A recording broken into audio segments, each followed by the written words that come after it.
লোকে একটা কথা বলে, এখন কষ্ট করো, সুখ একদিন ঠিকই আসবে।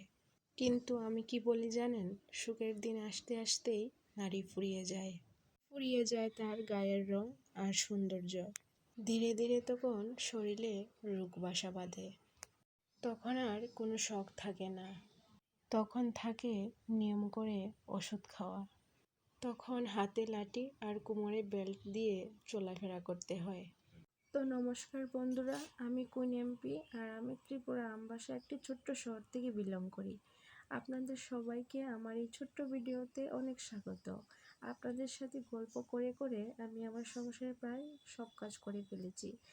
কাজ করে পেটে ক্ষুধাও লেগে গেছে, তাই চলে আসলাম রান্নাঘরে ভাত খেয়ে নেব এখন।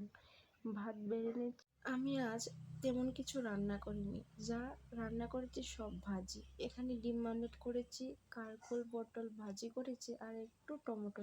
আমি আজ তেমন কিছু রান্না করতে পারিনি, শরীরটা একটু অসুস্থ বোধ করছিলাম।